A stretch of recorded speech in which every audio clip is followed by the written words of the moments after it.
Hello there, I'm your host Kazu, and welcome to the very first episode of Samba Radio. On this show, I'll be playing you some great punk, ska, and reggae music to uplift your day. We will also be interviewing some awesome artists of those genres, and for the very first episode of Samba Radio, I talked with Bubba of Viernes. He currently plays keyboard in Viernes, but outside of that, he's been involved in different projects. He's a great guy, and I can't wait for y'all to check out this interview. Here's Bubba of Viernes on Samba Radio. Hey there, everybody. My name is Kazu. I'm your host/producer of Samba Radio, and welcome to the very first episode.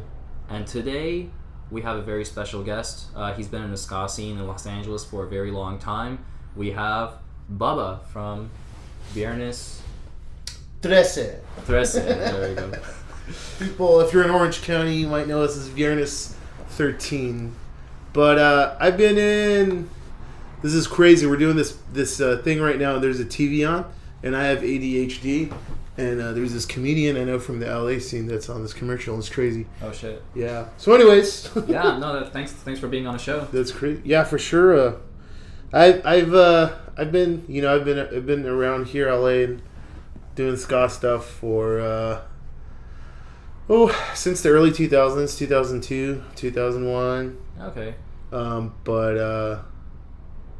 So there's definitely people that have been around much longer than I have. Yeah. Well, let's get to know a little bit about your musical background. So you're a keyboard player, correct? Yeah. I play keyboard. Yeah. I wouldn't say I'm a pianist or an organist or classically trained or anything, but I played a little bit of piano when I was 6. I got frustrated with 3/4 time. Yeah. And I quit. And then I did accordion, and then they wanted to sell us the next level accordion. And then I did trumpet from about 10 years old until 15. All right. And then I played trumpet again right out of high school. I joined this band. We were called Reload, and then we changed our name to Stocking Roxy. Yeah. And I don't even know the story about how the name changed. I think Reload, it sounded like a Metallica tribute band. Oh, yeah, like the album Reload, yeah. I guess. Right, yeah. So we changed the name, and then I played in that band for, I think, maybe a year. And we played a few shows with this band. So we were more trying to kind of more or less playing third wave ska, trying to get into the Orange County ska scene. But there's also this scene in South LA and East LA, and it was I guess what you would call the ska core scene now. Yeah. So we started playing with this band called Viernes back then, and we played at this place called Our House, which is basically a gutted, vacant house. Okay. And they set up a stage in there. Yeah. And then we played with Viernes at the Whiskey A Go Go one time. Yeah. And I ended up quitting around that time, and then right after that, I had my own little band called the Stupid Tones. We were awful. It was fun. And then I joined the Israelites, and that's when I really started diving into traditional ska, Jamaican ska, and played trumpet in that band for a few months. Okay. And then the keyboard player was leaving. I think he was getting married or something. So Rich is like, "Hey Bubba, can you play keys?" Mm-hmm. And I was like, "Yeah." And around that time, I was also taking some piano classes again, so switched over to keys. And I've been playing keys since about 2003, early 2003, playing keys regularly in bands. Wow. What? So I understand that you currently play with Viernes, but what are some other bands that you have performed with while you were in Viernes? Well, let's see. I joined Viernes. Let's see. I was in the Israelites. I'm still in the Israelites in the LA lineup. Rich has moved up to Oregon. He has a lineup up there too. Okay. So the LA lineup plays maybe once a year. Okay. During that band, I kind of a friend Dan Lauren, who plays trumpet in the Delirians now, started a band called the Pedal Tones. Mm-hmm. Actually, we didn't have a name of the band. I named the band. We had no name for the band. Yeah. Dan was in it. This guy named Chris, or Esco Chris, and he has a band called Boss 501, and he also has a lot of solo stuff out on SoundCloud and stuff, but he does a lot of skinhead. Anyways, we started the skinhead reggae band. Yeah. And we had no name for the band. We played a show at Blue Beat Lounge for anyone that remembers that. And then we finally, I named the band the Pedal Tones because I played a full-size organ that had pedals. And then also pedal tones, I feel they're like real kind of, there are those underlying tones, but to me it makes the music sound a little bit more aggressive. I don't know if that makes any sense to anybody. So I felt like, oh, well, the pedal tones kind of like, for me, it was like a musical term, but for the audience, it was like there's an organ with pedals on it, pedal tones. Yeah, I don't know. So we had that for a while. Dan moved to Washington, joined the Georgetown Orbits. Chris moved up to Chico, and finished school, started a band up there. I kept the pedal tones going. The new incarnation of the pedal tones called the Boss Boys, so we'll be playing pretty soon too. Nice. And we're in the works of doing some Rocksteady stuff with a guy from the rock and roll R&B scene. But I can't really talk about it till we know that's for sure. Ooh, some secret. Yeah, but I can't even name all the bands. I've played in some garage rock bands. Played in a frat rock band called the Mighty Kegsmen. Wow. For a few months. It's very fun. And left a huge impression on me. I played in a psychedelic rock band called The Swarm for a few months, maybe a year. Kingston A Go-Go. Then it became Soul. Then it became Kingston. Same band. Same band. Met a lot of musicians through that band. I joined Viernes around 2009, early 2009. Funny thing was, actually, they asked me to come in and jam with them and possibly record on their album Just Move. I was going to Cal State Fullerton, and I ran into the guitar player there, but it never panned out. They recorded the album with someone else. And then I ended up joining in 2009 and recorded on the album 13 Rules, which is the most recent album. And we're working on writing new songs right now. And I also sit in with the Untouchables, which is a LA-based early West Coast ska band, soul, kind of around while the Specials were around in the UK. The Untouchables were out here doing their thing. So Jerry Miller still keeps the band going. Chuck still sings with the band, and every once in a while, whenever I get a chance, I'll crash the stage and play some. I'll just play the whole set with them. They're probably one of the most fun bands that I have. I have the best time playing with them. And do I play with anyone else right now? I don't know. I don't remember. So it's amazing how like you've pretty much been involved in like the scene for like a very long time, and plus like you're an experienced musician who's been in like different bands as well. But like I was wondering, especially like when the third wave ska scene hit, like when it first hit the scene, like, you know, in the 90s, like in 90, 95, 96, 97. When it first hit the scene, like were there like did the fan base like split between like the two-tone and the third wave? You know, I wasn't that was against it, or I know where you're going with that. I think in LA, and it's I don't know how this is in other scenes around the country. Other places I've been around the country, their entire ska scene and all the sub-ska genres, and punk and reggae, and it's all kind of one scene. And I think it's just because there's less people. But in LA, it is fairly segregated between the traditional scene, ska core, and then let's say like the Orange County third wave ska scene. However, one of the big ska core promoters has been consciously, and we talk and been working on making sure that he's kind of trying to infuse some of those bands into his festivals and shows. So at Ska Wars this year, we actually have the Slackers playing, which we've done some minimal touring with, but they're one of the most fun bands we have playing with. The Slackers are playing, and Western Standard Time, which is a ska orchestra, but it's basically, they mostly play ska-lite songs. And they're arranged like in the style of a big band, so you have like, 5 million horns up there. And then they're a really great band, so I'm really excited.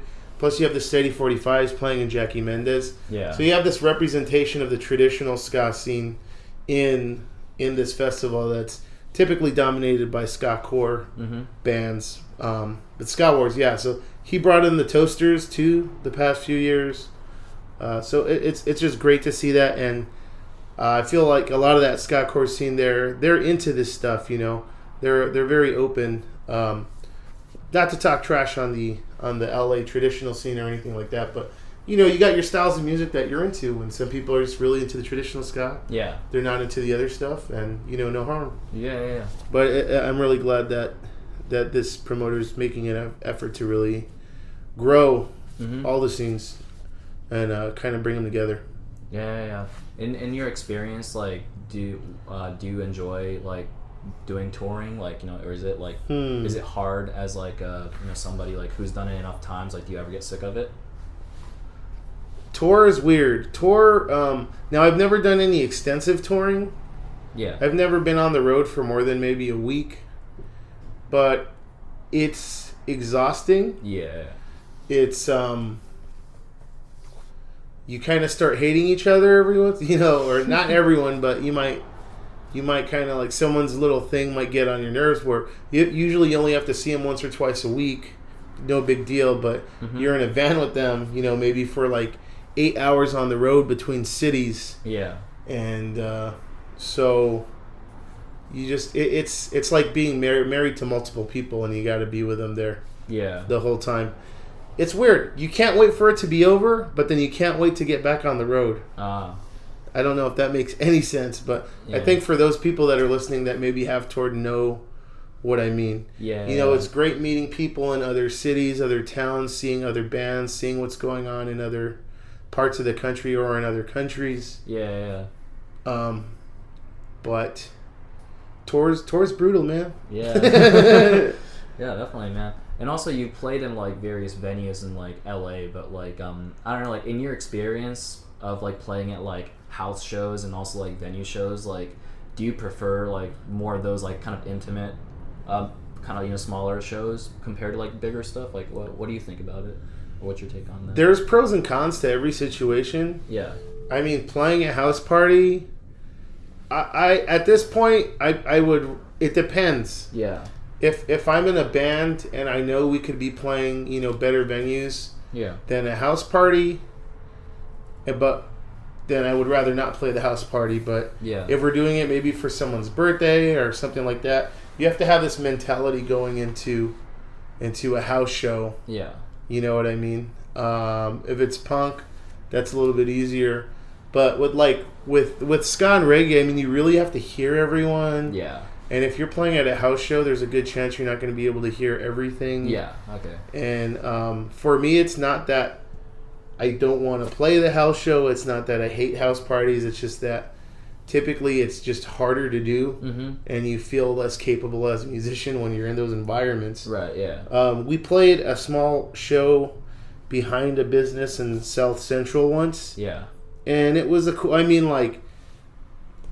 You know, a lot of these people that are in the scene, they're young. They may not have cars. They may not have a dependable car. They might have to take the bus everywhere, look for a ride. Can't afford an Uber. Oh, okay. You know, can't afford a $20 show at the Roxy or whatever it is. But, you know, so you kind of bring the show to them. Yeah. They, you know, maybe it's a $5 show and it's all ages, and you know what I mean? I mean, that's great. It's great for them.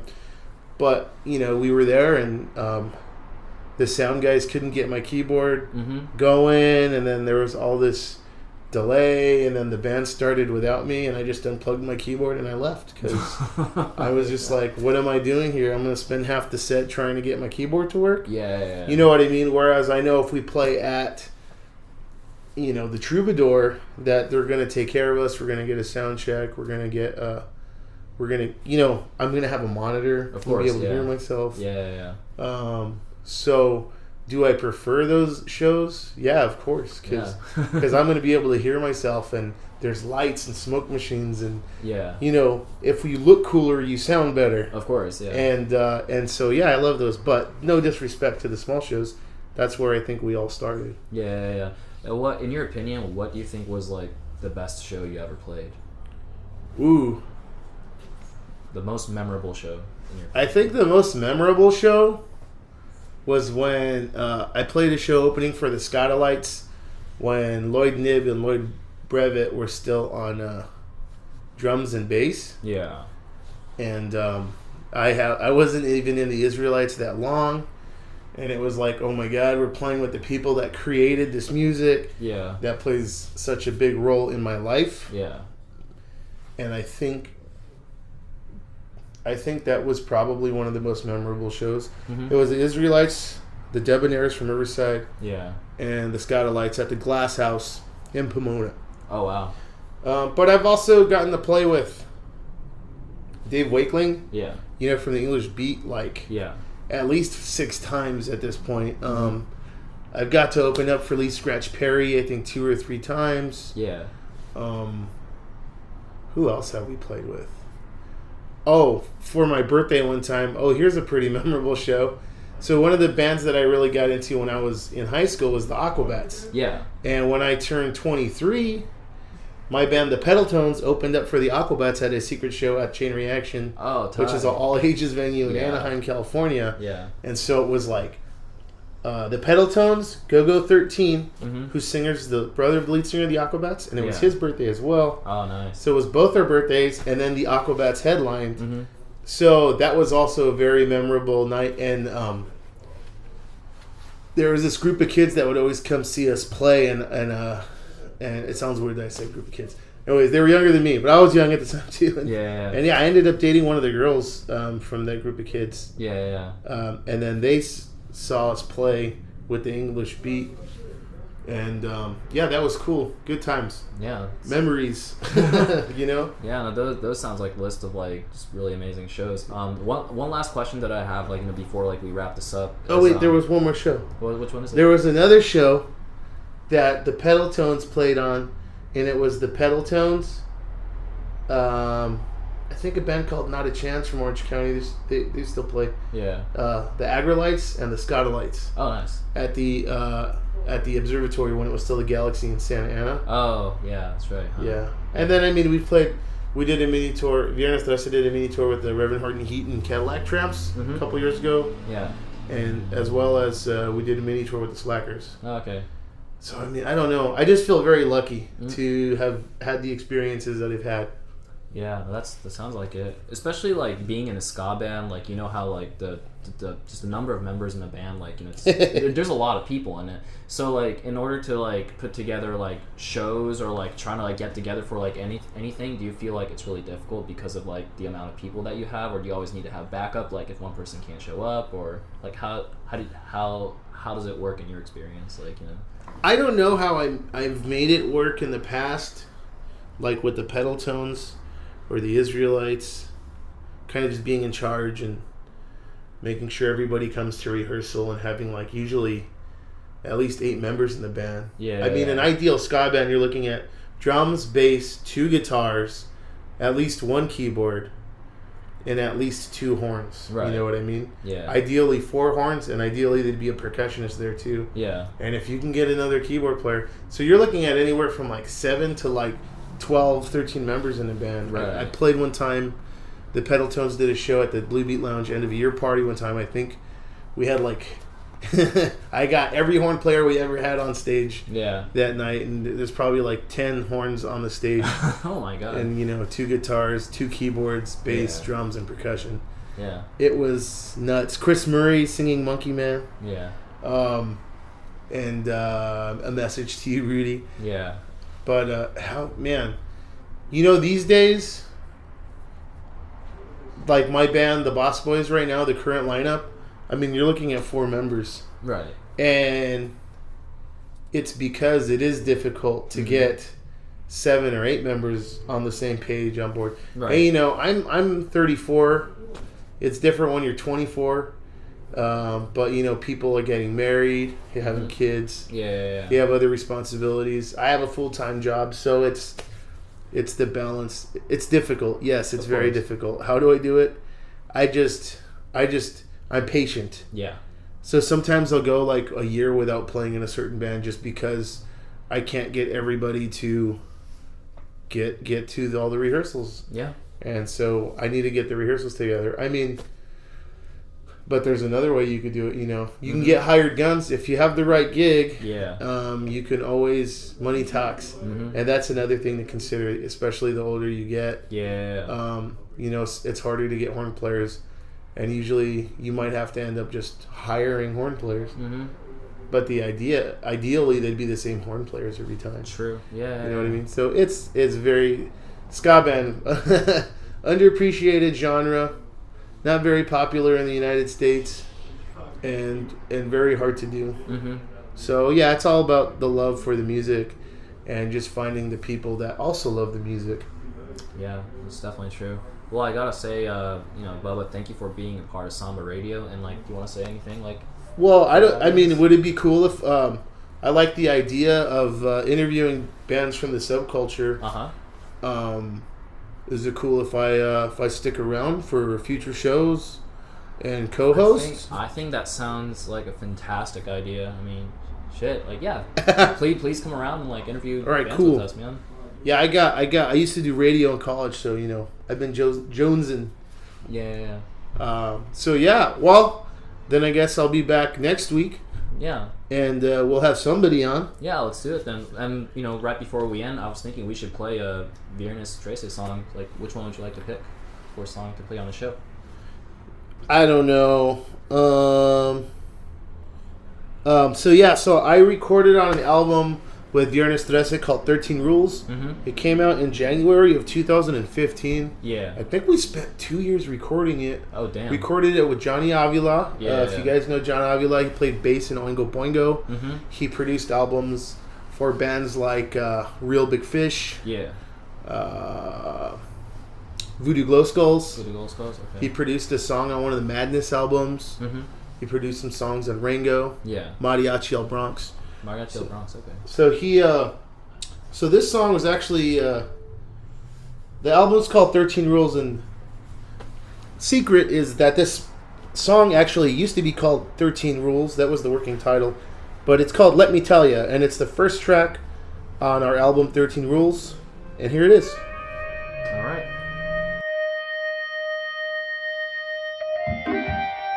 Listen up, I got something to say. Am I making myself clear? I need you to look up here. Life's a trip and you keep on falling. And you're falling, but you gotta keep on getting up. Born into slowly dying. You know the clock, it don't wait for nobody. Just keep on going, baby. And I know you feel like you've heard it all before, but nobody's lived what we lived through. Time waits for no one. This is Viernes 13 right here. So let me tell you. Hang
That was Let Me Tell You by Viernes 13. Wasn't that awesome? Bubba's a cool guy and I think he will be a great co-host. Let's see what's going to happen when you tune into the next episode. We'll keep the ball rolling by playing this classic right here. The song is Hybrid Moments by The Misfits. This is Samba Radio.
That was Hybrid Moments by The Misfits.